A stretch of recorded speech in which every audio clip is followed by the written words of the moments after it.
The scent of exotic spices drifts on a warm breeze, mingling with the comforting aroma of freshly baked flatbread. Your feet carry you through a bustling market in Tehran, the sounds of hawkers calling out their wares a rhythmic hum. You pause at a stall, your gaze drawn to a stack of warm, inviting loaves. You reach out, feeling the soft texture, and then your eyes fall upon the price tag. 100,000 rials, a little steep, perhaps, but the warmth of the bread in your hands and the rumble in your stomach makes the decision for you. You move through the vibrant crowd, gathering a few more essentials for your dinner. Vibrant green herbs, perhaps, their fragrance sharp and fresh, and a small, firm block of local cheese. With your purchases nestled in your bag, you return to the same friendly vendor, ready to complete your transaction. But as you approach, a faint, almost apologetic smile touches his lips. "My friend," he says, his voice soft, "the bread." He offers a slight shrug, as if to say, "What can one do? It just went up." You notice then, with a quiet sense of alarm, that prices here don't just shift day by day. They seem to climb by the hour. A knot forms in your stomach as you think of your own monthly salary. You remember vividly how much it bought you just last year, filling your pantry and your fridge with ease. Now, it feels like it barely covers half the groceries you need. It's a stark, undeniable reality, a constant whisper of how quickly things can change in this vibrant, yet challenging, city. How did it come to this? How can a country sitting on some of the world's largest oil reserves find its people struggling to afford something as basic as bread? Tonight, as we drift into a peaceful slumber, we're going to gently explore the mystery behind the challenging economy of Iran. Don't worry, we're not here to solve complex equations or dwell on stressful headlines. Instead, we'll tell a story, a narrative woven from economic threads, designed to help you relax and, perhaps, just perhaps, understand a little more about how a nation's wealth can sometimes become a complicated blessing. Welcome to Thanh Labs, where we transform dry, complex financial stories into soothing sleep experiences, using sleep psychology and sound therapy to help you drift into deep, effortless rest. Don't forget to subscribe, like, share this video. It really means a lot, keeps me going on this journey. Sleep deep, learn passively, and wake up wealthier. A fading glimmer, Iran's economic past. Iran wasn't always synonymous with economic hardship. In fact, in the middle of the 20th century, from the 1950s through the 1970s, Iran was on a different path. Its vast oil wealth, discovered early in the century, began to truly fuel rapid development. This period, often looked back upon with a mix of nostalgia and debate, saw significant modernization efforts under the Shah. Think of it like this. Picture a country taking its abundant natural resources and pouring them into building a more modern society. By the 1970s, Iran's gross domestic product per person was really taking off. Tehran's skyline wasn't just rising. It was becoming a symbol of progress, with new buildings, highways, and infrastructure projects seemingly everywhere. A middle class was steadily emerging, with access to education, healthcare, and consumer goods that were becoming more widely available. For many, life was improving, and there was a sense of optimism about the future. Yet, if we fast forward to today, decades later, Iran's economy still has indeed managed to regain the level of prosperity it enjoyed in the 1970s, especially when we talk about real income per person. This means that when you adjust for inflation and compare purchasing power, an average Iranian today is, unfortunately, poorer than their grandparents were under the Shah. This might seem like a startling reversal, especially for a country so rich in resources. But it underscores decades of complicated events, internal challenges, and policy choices that have shaped its economic journey. The turning tide, revolution, war, and shifting sands. Let's take a brief journey back in time to understand some of these foundational shifts. The year 1979 marked a monumental turning point for Iran, the Islamic Revolution.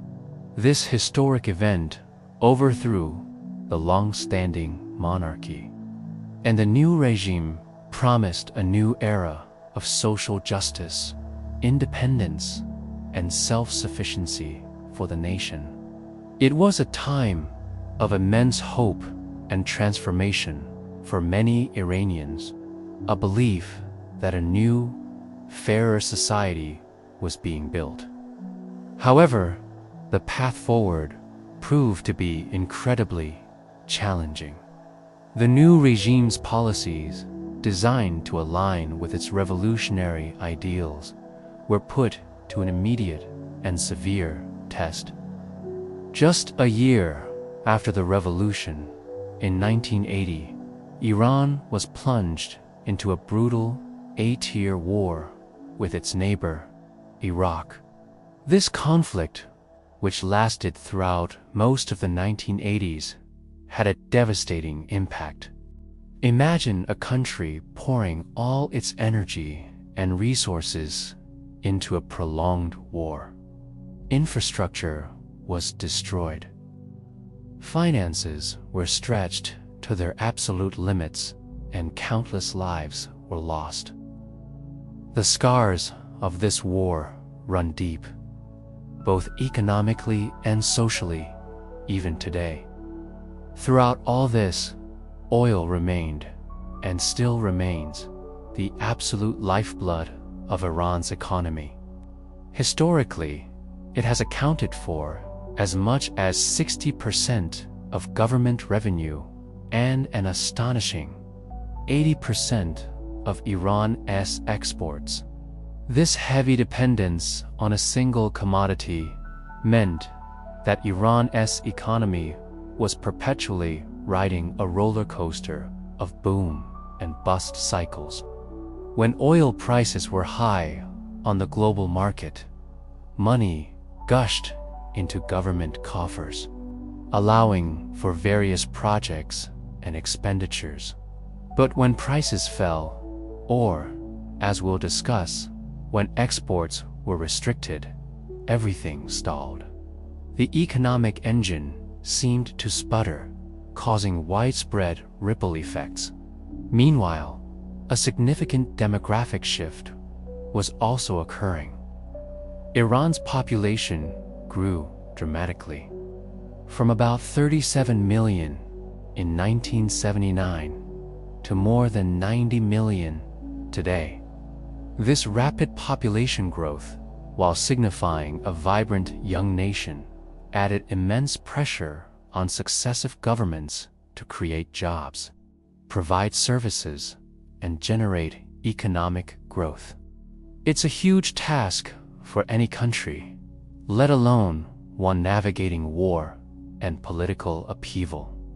Over these decades, Iran's governments tried various economic approaches.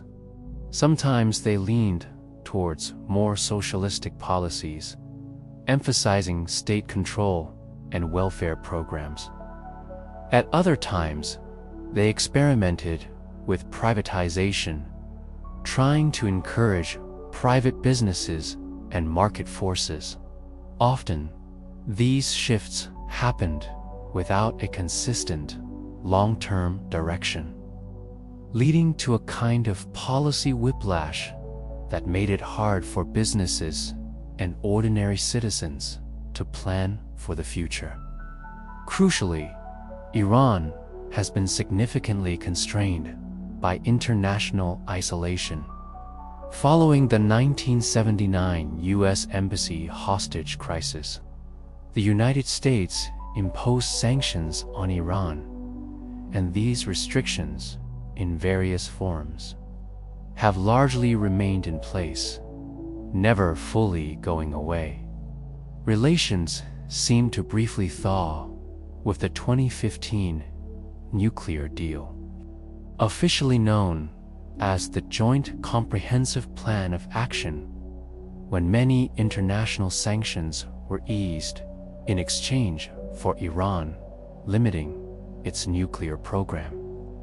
There was a moment of hope, a sense that Iran might rejoin the global economy. However, this period of openness collapsed again in 2018 when the US withdrew from the deal and, under the Trump administration, slammed Iran with what it called a maximum pressure sanctions campaign. The result of all these factors, the revolution, the war, the oil dependence, rapid population growth, inconsistent policies, and especially the persistent international isolation, has been a near constant state of economic siege, internal policy shifts, and a significant amount of unrealized potential. In short, Iran's modern economic history is a complex narrative of wealth that has been difficult to fully harness, and opportunities that have been missed or curtailed, ultimately setting the stage for the economic challenges we observe today. The economic puzzle, key drivers of Iran's challenges now. Let's gently break down the key reasons why Iran's economy is in such a challenging situation.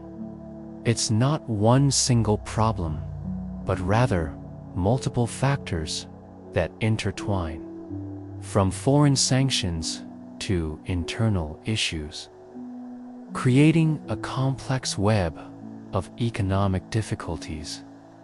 We'll explore each of these drivers in turn, understanding how they contribute to the overall picture. The heavy hand of sanctions. One of the most immediate and persistent challenges for Iran's economy is the significant burden of international sanctions. Think of these restrictions as a series of tight ropes that effectively limit Iran's ability to engage in normal global trade and finance. These sanctions are primarily led by the United States, with varying degrees of support and implementation from European nations and at times the United Nations. How do these sanctions work? They essentially cut Iran off from many vital international financial systems. For example, Iranian banks are largely barred from using international payment networks like SWIFT, which makes it incredibly difficult for them to conduct transactions with banks in other countries. This means that if an Iranian company wants to buy goods from abroad or sell its products internationally, it faces immense hurdles in getting paid or making payments. Foreign investors, understandably, become very wary. The threat of severe penalties from the US Treasury Department for violating sanctions deters most multinational companies from even considering doing business in Iran. Imagine a large international company looking to expand. The risk of being fined billions of dollars or losing access to the US market is simply too high. This means less foreign money flowing into Iran, less investment in new businesses, and fewer opportunities for job creation. Perhaps, most critically, vital export industries, especially oil, are heavily impacted. Sanctions aim to cap Iran's oil exports or force them into difficult, often unofficial, black market channels. The result: Iran struggles to sell its chief product, the very source of much of its national income. And even when it does, it often has to sell at a significant discount or through complex, risky arrangements. This also means Iran has a hard time earning hard currency, particularly US dollars, which are essential for buying imported goods and stabilizing its own currency. Let's look at some numbers to truly understand the impact. After the US withdrew from the nuclear deal in 2018 and reimposed sanctions, Iran's oil exports plummeted dramatically. They dropped from about 1.4 million barrels per day in 2018 to just around 500,000 barrels a day by 2019. This massive reduction in sales led to a shocking collapse in oil revenue. From approximately $65 billion in 2018 to just $16 billion in 2020. That's a staggering drop in earnings in the span of just 2 years. When the government suddenly lacks dollars, it faces a multitude of problems. It becomes difficult to pay for essential imports like food, medicine, or industrial components. It also makes it incredibly hard to stabilize its own national currency, the rial, which we'll discuss more in a moment. Businesses that rely on imported materials, from manufacturing plants to pharmacies, either have to shut down or find ways to source goods at exorbitant black market rates, making their products far more expensive for consumers. Every day, Iranians feel this acutely. The prices of cars, appliances, and even many medicines skyrocket, becoming unaffordable for many. In some ways, it has certainly tried. Tehran has been known to sell discounted oil illicitly to friendly countries, with China being a major buyer of Iran's sanctioned oil. Iran has also developed a complex network of front companies and shadowy financial routes to try and skirt the restrictions. However, these workarounds only go so far. The reality is that global trade is largely conducted in US dollars, and a significant portion of international finance flows through Western banking networks. The constant threat of US punishment and legal repercussions for any company or bank that violates sanctions is a powerful deterrent.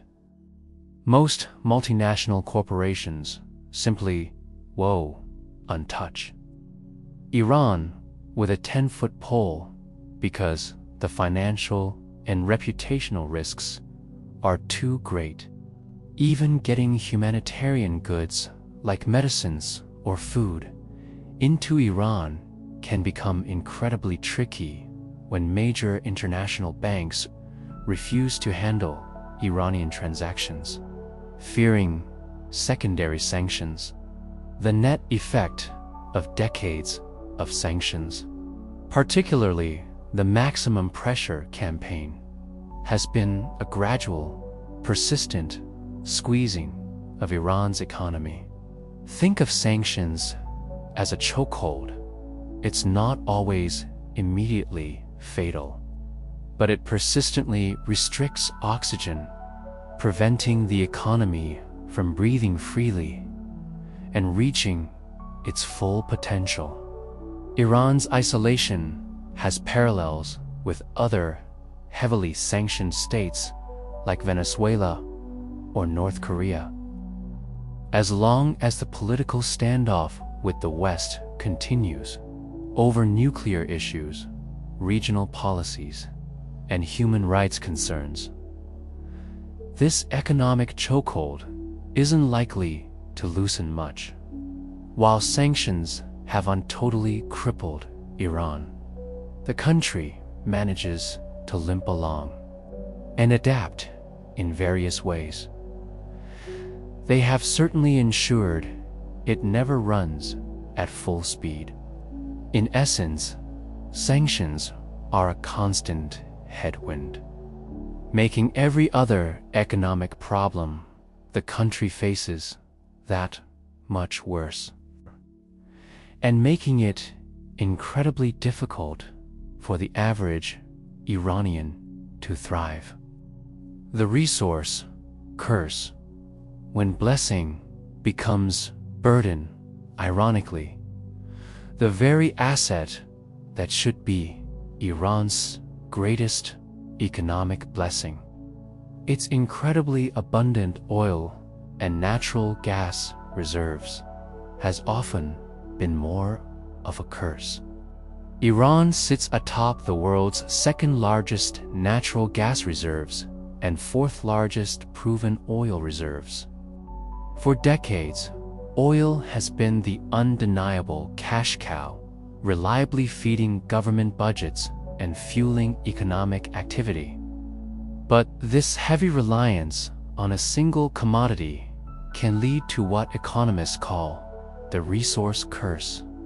This phenomenon occurs when a country that is rich in natural resources, like oil or minerals, paradoxically experiences slower economic growth, less diversification, and often more political instability than nations with fewer natural resources.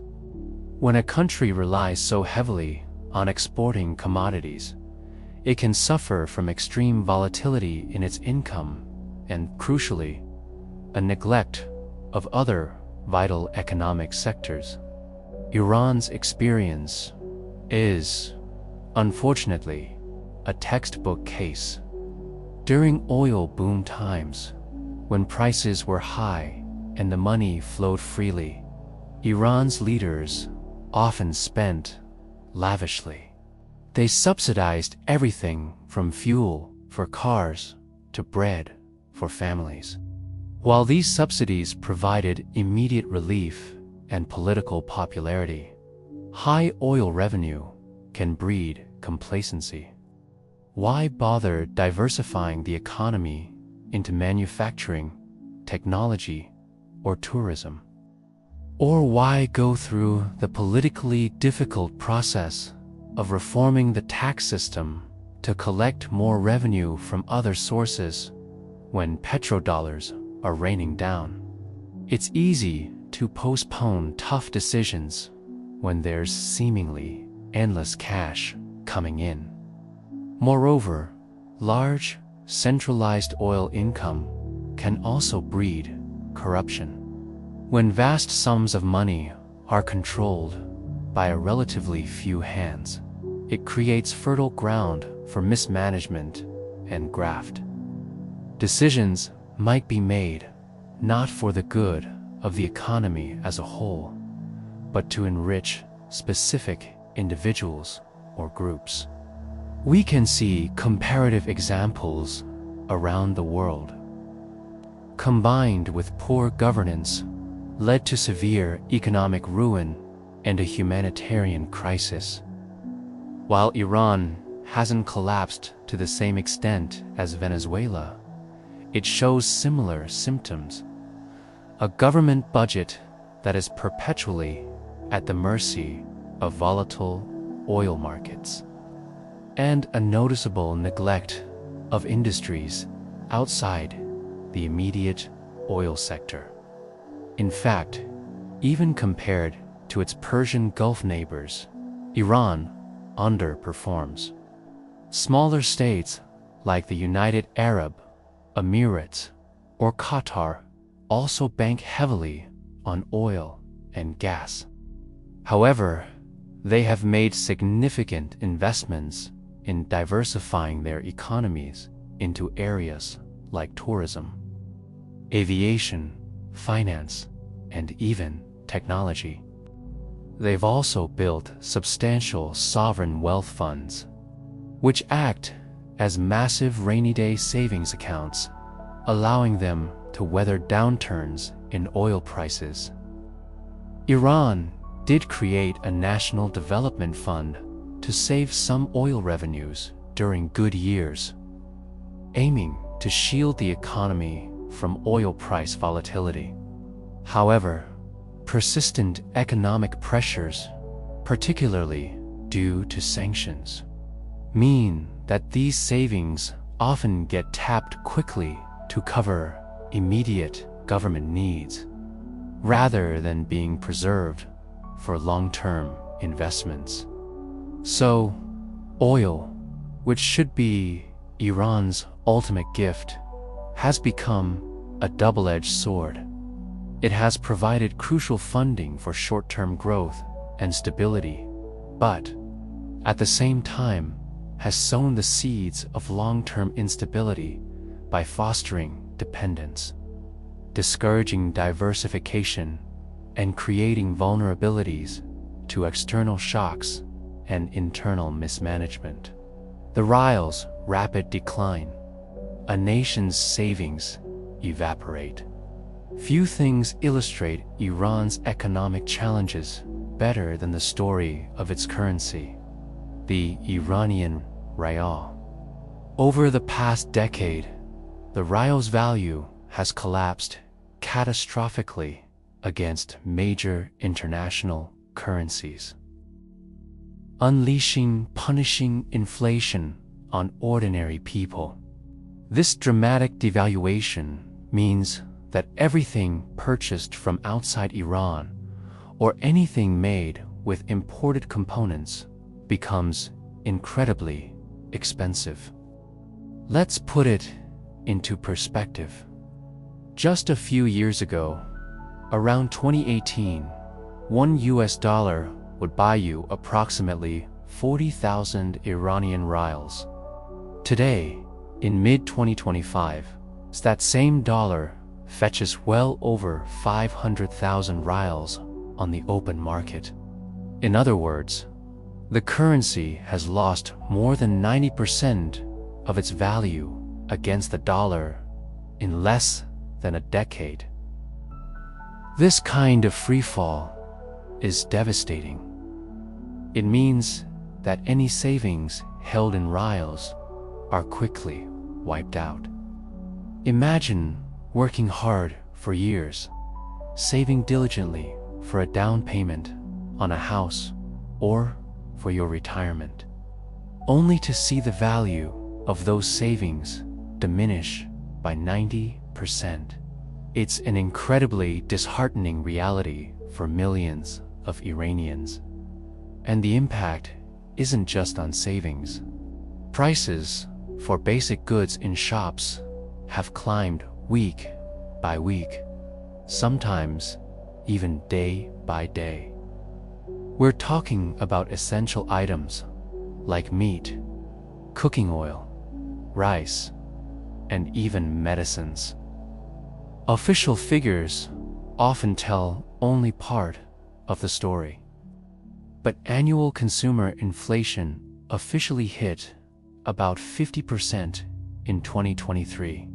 Some unofficial estimates, which many Iranians feel are closer to their daily reality, put actual inflation closer to double that, even at only 50%. That level of inflation means that the average basket of goods you bought a year prior now costs 1.5 times as much. Many specific items have seen far more dramatic increases. For example, after certain government subsidies were cut, bread prices in some areas reportedly doubled or even tripled within a few months.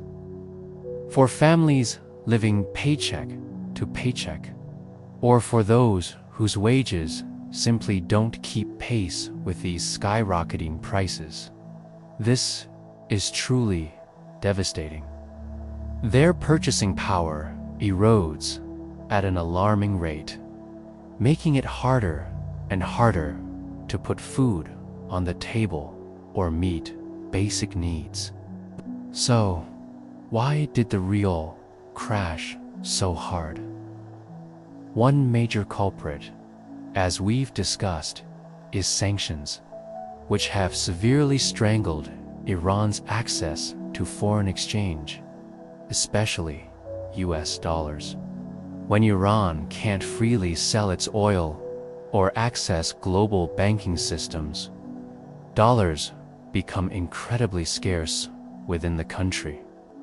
And when something becomes scarce and desperately needed, its price goes up. A scarce dollar means each dollar is worth many more rials. But sanctions aren't the only factor.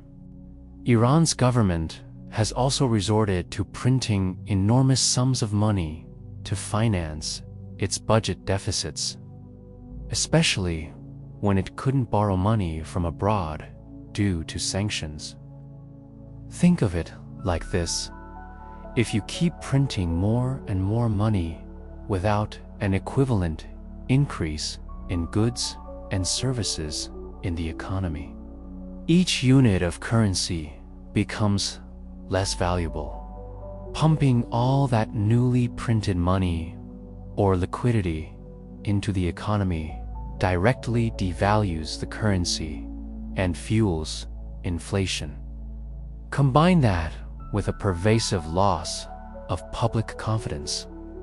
When people see their savings eroding and prices soaring, they naturally rush to convert their rials into something more stable, like US dollars, gold, or other foreign currencies, at the slightest hint of trouble. This panic-driven demand for foreign currency and safe assets further weakens the rial, creating a recipe for hyperinflationary pressure.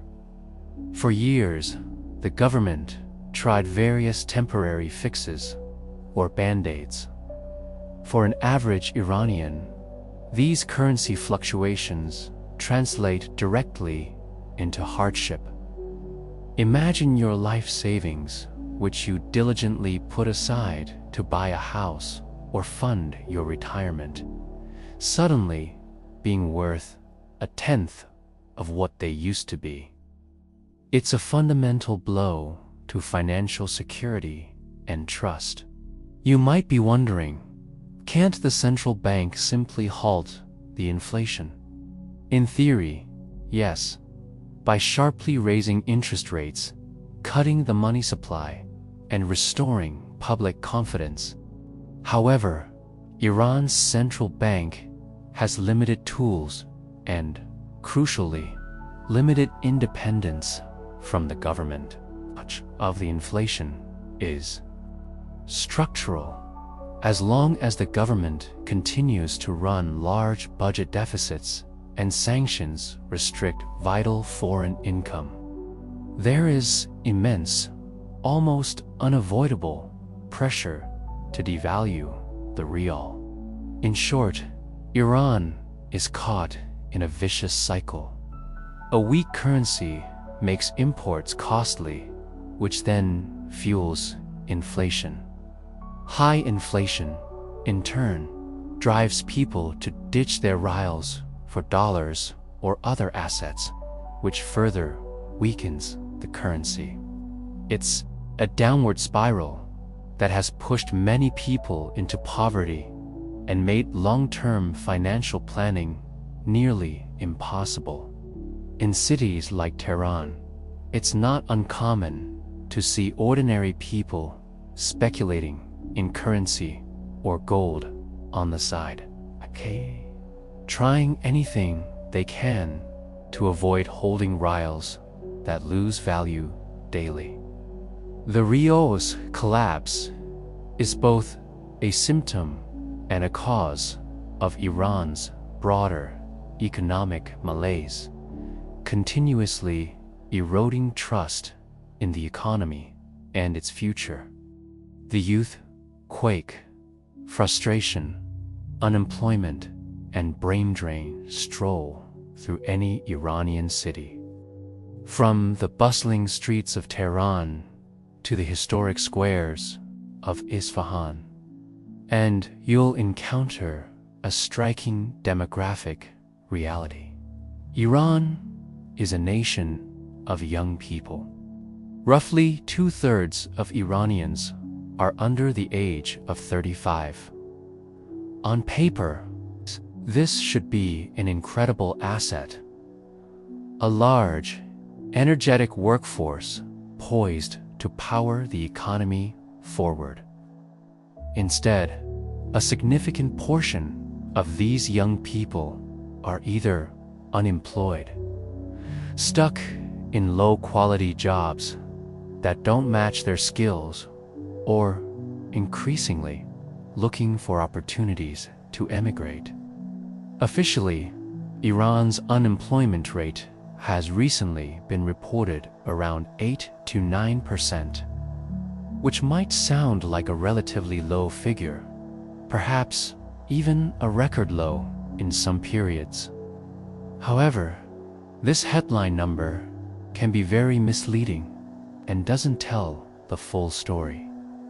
The only reason unemployment appears to be in single digits is because millions of working-age Iranians have simply dropped out of the labor force entirely. They've become discouraged by the persistent lack of opportunities, the difficulty of finding meaningful work, and the economic stagnation. The labor force participation rate, which measures the proportion of the population that is either employed or actively looking for work, is only about 41% in Iran. This means well under half of all adults are even trying to work or find work. When so many people give up job hunting in despair, the official unemployment rate paradoxically falls because those who are not actively looking are no longer counted as unemployed. It's a statistical quirk that masks a profound social and economic tragedy. A closer look reveals who is most affected by this challenge. Youth unemployment is particularly alarming, typically hovering at over 20%, and that's just an average. In some specific provinces or among young women, it can be far higher. Even more perplexing, college graduates face high jobless rates as well, often over 15%. This is a significant problem, as Iran's economy simply fails to absorb the steady stream of educated talent graduating from its universities each year. These are bright, capable individuals who have invested years in their education, only to find few opportunities. Women, in particular, face a tough time finding jobs in Iran. Female unemployment hovers around 15%, roughly double the male rate. And women's labor participation is extremely low by global standards, with only about 14% of Iranian women working or seeking work. This is due to a combination of cultural norms, societal expectations, and, critically, the scarcity of suitable jobs. These statistics translate to millions of frustrated young people. Picture a young university graduate in a bustling city like Tehran, or a historic one like Isfahan. She is educated, connected to the world through the internet, brimming with potential and ambition. Yet, she might be sitting at home, unemployed, or perhaps driving a ride-sharing taxi like Snap to make ends meet, because there are simply no jobs available in her chosen field. This phenomenon, often called brain waste, where highly educated individuals are unable to use their skills, is not only demoralizing for the individuals, but also economically crippling for the nation.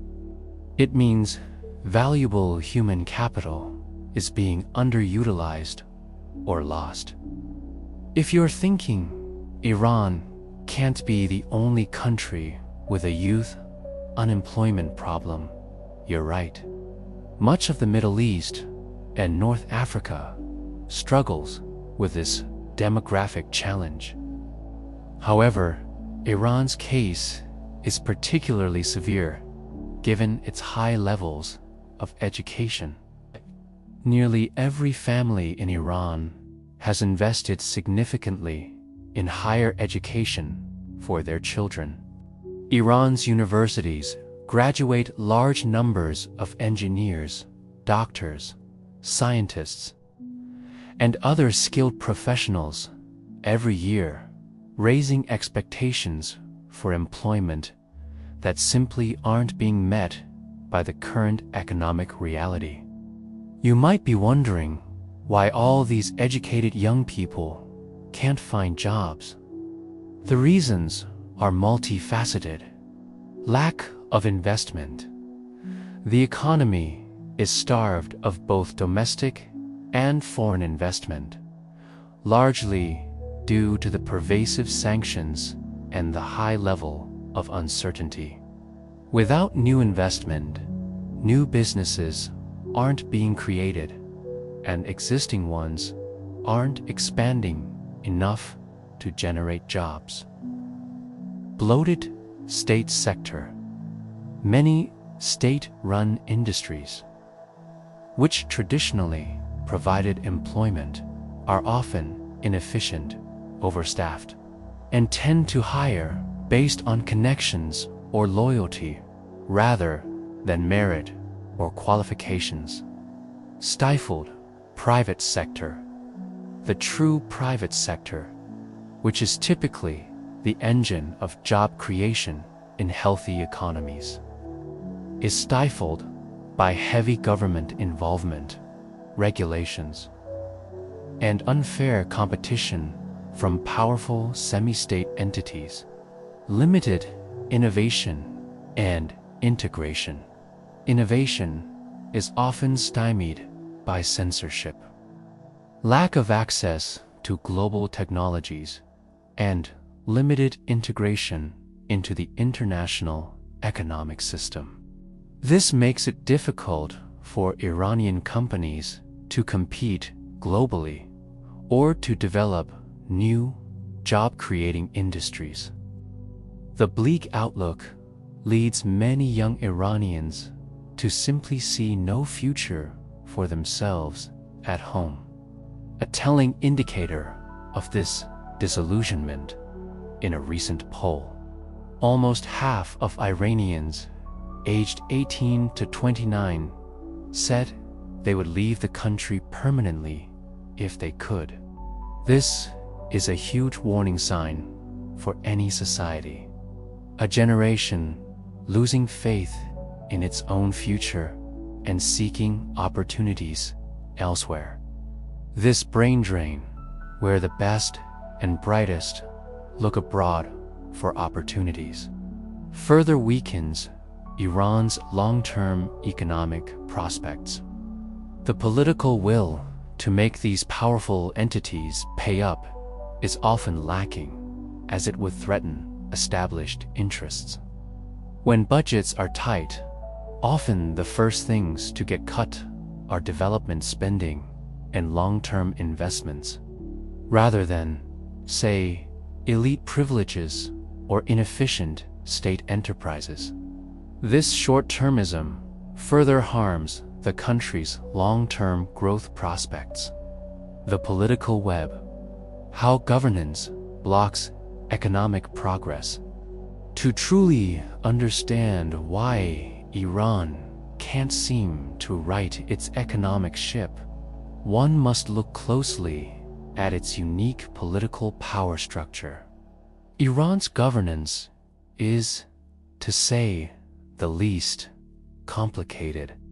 It's a unique hybrid system that blends elements of theocratic, authoritarian rule with some republican institutions, like an elected president and parliament. However, in practice, the unelected bodies and the supreme leader hold the real, ultimate power. Supreme Leader Ayatollah Ali Khamenei and the various powerful institutions under his direct control, such as the Guardian Council, the Judiciary, the Revolutionary Guard Corps, and numerous foundations, can effectively overrule and override decisions made by the elected president or parliament whenever it suits their strategic or ideological objectives. This entrenched dual system of power creates deep-seated institutional dysfunction that weighs heavily on the economy. Policies are often prioritized based on regime survival, ideological purity, or regional influence, rather than unsound economic common sense. For example, hardline elements within the power structure might block a sensible economic reform simply because it threatens their existing patronage networks or challenges their ideological leanings. Similarly, costly ventures like the country's nuclear program or its extensive regional interventions and support for various proxy groups are often pursued despite their immense economic costs. because strategic and political goals consistently trump economic pragmatism. Economically, Iran has been described by some analysts as a monopolistic. Roughly 80% of Iran's economic activity is controlled by the state or powerful semi-state entities. This isn't just traditional government-owned enterprises, but also includes huge religious foundations known as banyats and massive conglomerates run by the Revolutionary Guard. These organizations operate vast businesses across almost every sector of the economy, from oil and gas extraction, construction and telecommunications, to agriculture and consumer goods. Crucially, they often operate with significant advantages. They might be exempt from taxes, shielded from public or parliamentary scrutiny, and frequently favored in government contracts. Imagine an economy where the biggest players, junkie, have to play by the same rules as everyone else, where transparency is minimal and accountability is virtually non-existent. That's much of Iran. It's no surprise that genuine private entrepreneurs and small businesses struggle immensely to compete or grow in such an environment.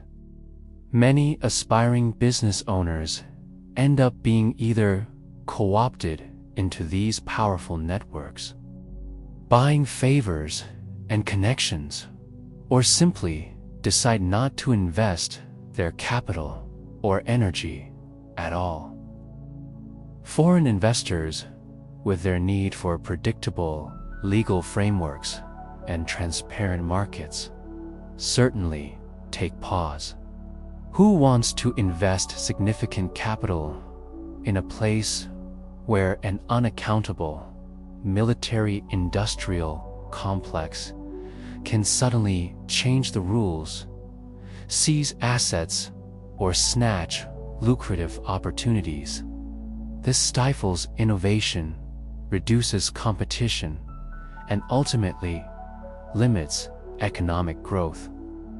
The political structure also means frequent policy whiplash and unpredictability. One president might be more moderate and try to open up the economy and improve international relations, as President Hassan Rouhani attempted with the 2015 nuclear deal.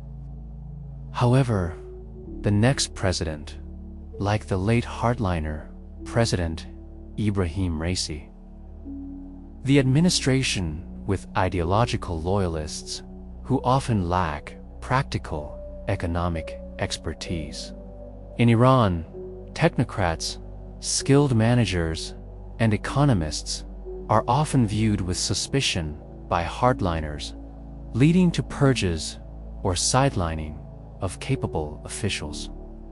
The result is a significant talent drain within the government itself.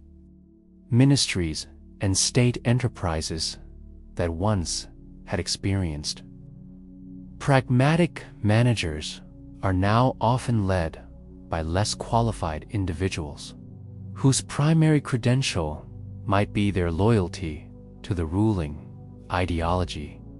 When ideology trumps merit in governance, you inevitably get mismanagement and inefficient resource allocation.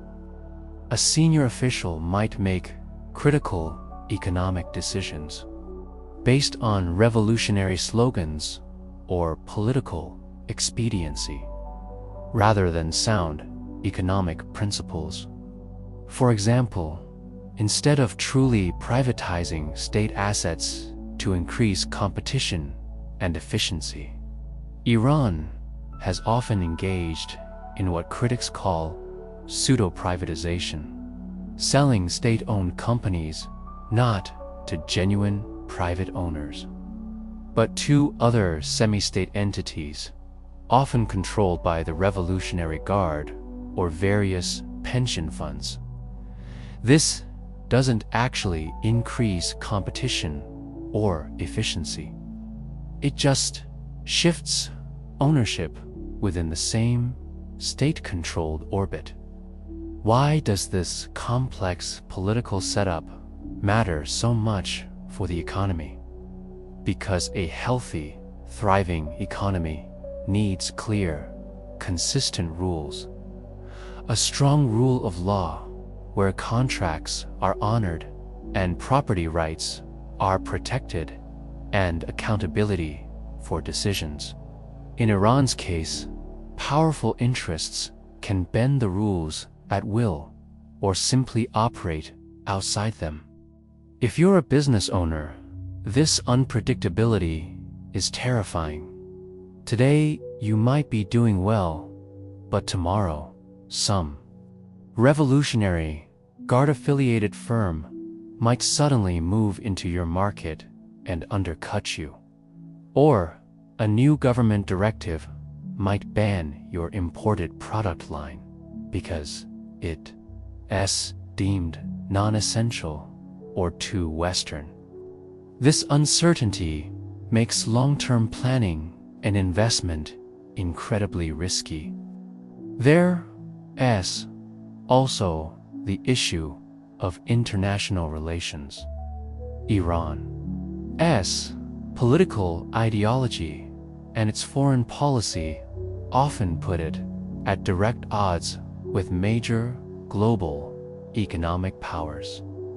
This, as we've seen, circles back directly to the persistent sanctions and the country's deep international isolation. In short, Iran's political system creates an environment of deep uncertainty, inefficiency, and a lack of true competition. Investors, whether domestic or foreign, despise uncertainty. Capital flees to safer havens or simply never enters the country. Over time, this has led to chronic underinvestment across Iran's economy. Factories become outdated. Critical oil and gas fields need significant upgrades and modern technology. And infrastructure like power plants and railways fall far behind regional peers. All of this stems from a governance system that has not consistently prioritized transparent, pragmatic, and merit-based economic management.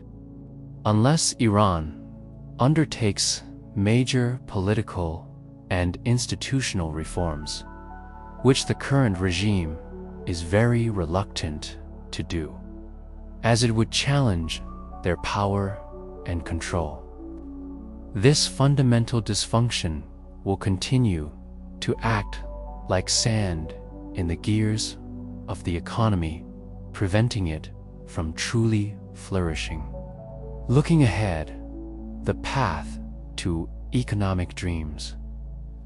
As we gently bring our journey through Iran's economic landscape to a close, it's clear that the country faces a complex web of challenges.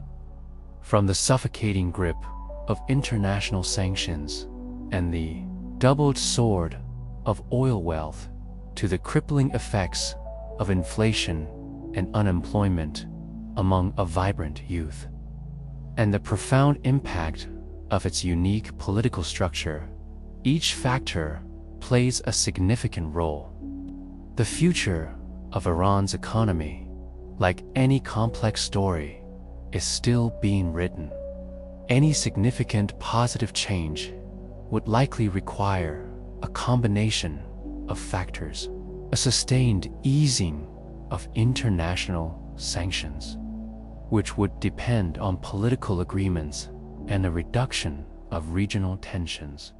Deep-seated internal reforms that address corruption, improve governance, and create a more level playing field for private businesses, and a greater focus on economic diversification away from its heavy reliance on oil.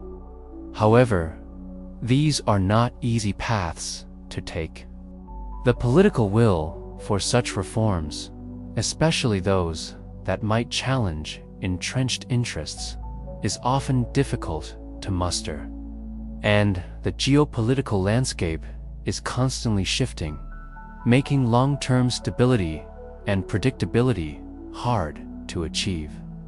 For now, many ordinary Iranians continue to navigate these economic currents with incredible resilience, finding creative ways to cope with daily life in a challenging environment. Their story is a powerful reminder that behind every economic statistic lies the lived experience of millions of people striving for a better life.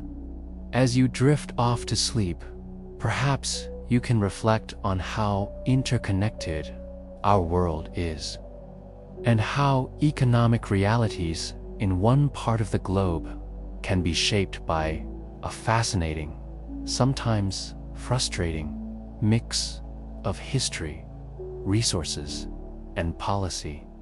May your dreams be filled with peace and clarity. Good night.